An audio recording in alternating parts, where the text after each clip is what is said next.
What's going on, Blues? Welcome back to Life as an Evertonian. This is our final summary of the win, the big win, the 1-0 win away last night for the first time at the Vitality Stadium.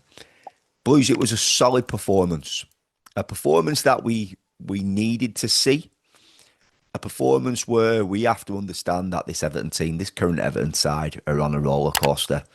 But that is 3 wins in 4, another clean sheet.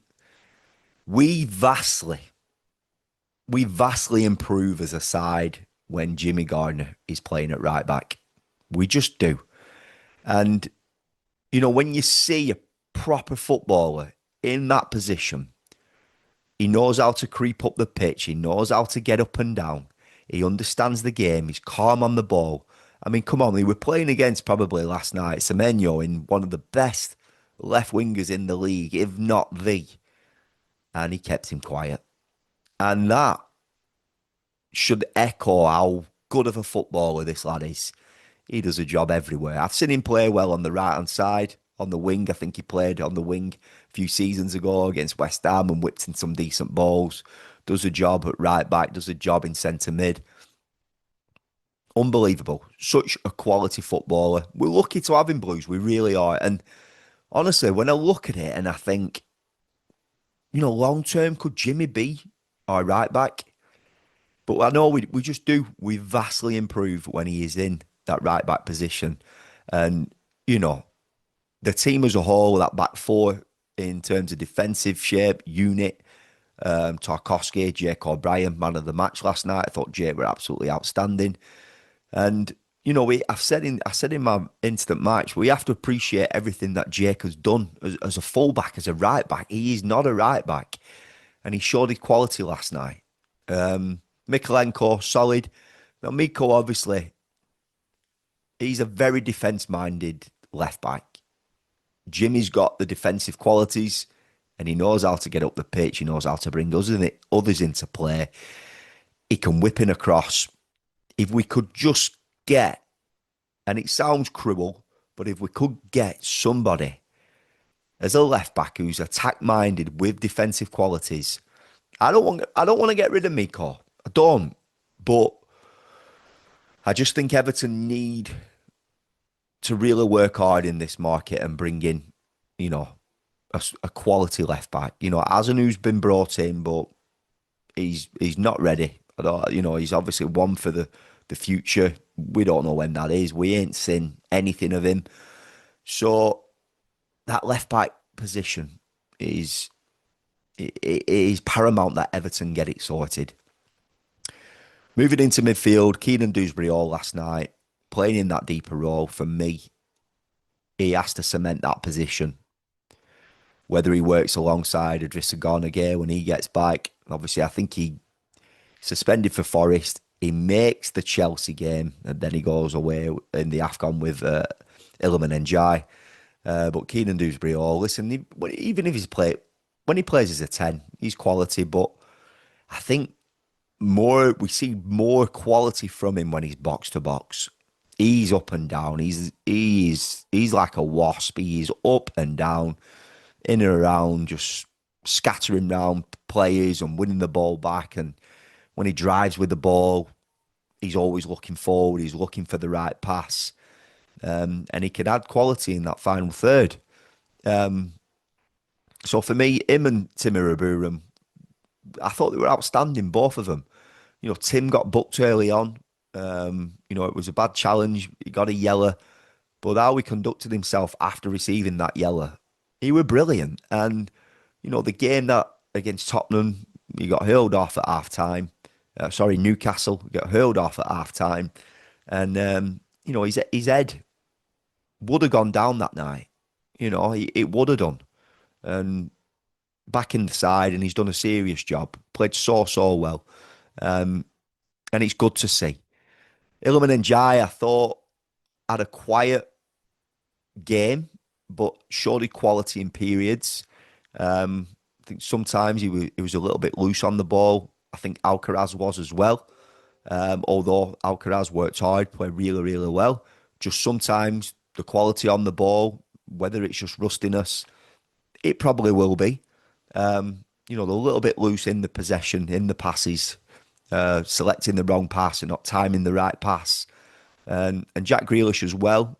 Um, Listen, it weren't his strongest game, but I saw Jack last night finding different pockets of play, finding different positions on the pitch to receive the ball, bringing himself in a little bit more narrow, not just pinged out on out wide on the byline, not the byline, but out wide on the line, tugging the line. So coming inside a little bit more, obviously he positioned himself to come inside more to get the goal.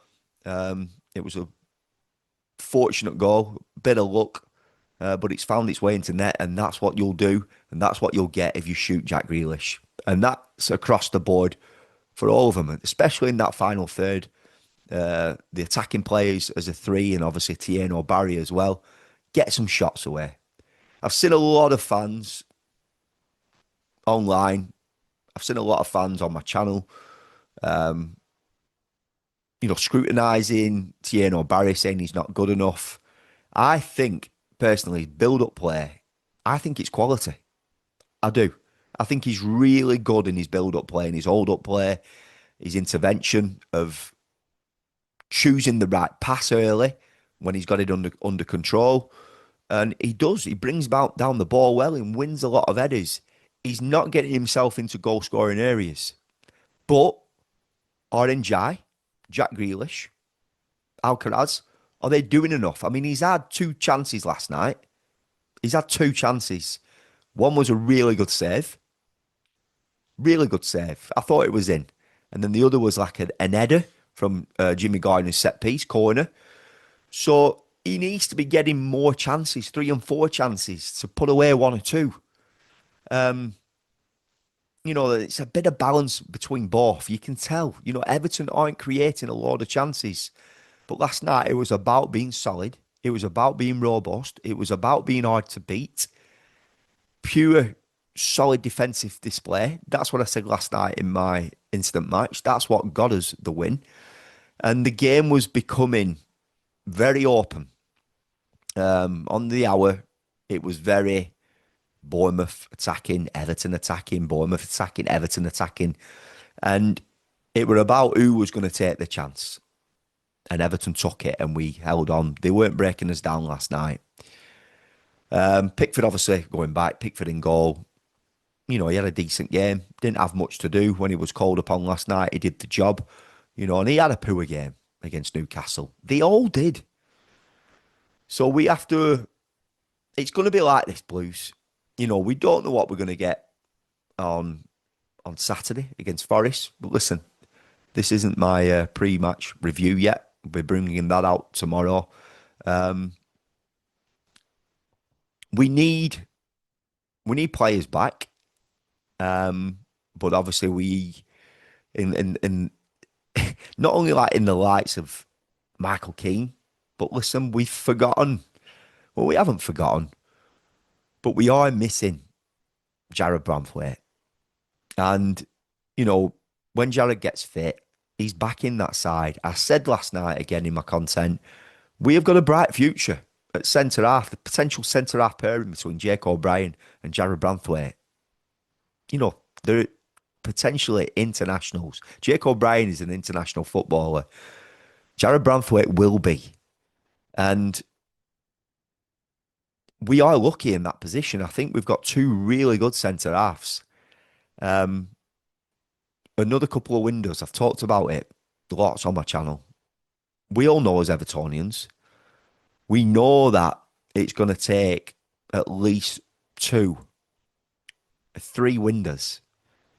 Definitely, obviously, we've got January coming up. The summer is going to be another massive window for us. We ain't going to be down there, Blues. We're not. We're not going to get dragged into it this time round. We're going to be in and around where we are. Can we find a level of consistency? Can we get a good result at weekend? Can we get that big win? Because it will be that. Dash coming back to Everton. Let's do them. Let's get it done. Let's start early. Let's start on the front foot. Let's create chances and let's take them. But listen, that's for the next time. Blue, subscribe to the channel. If you haven't done so already, click that bell to turn on post notifications.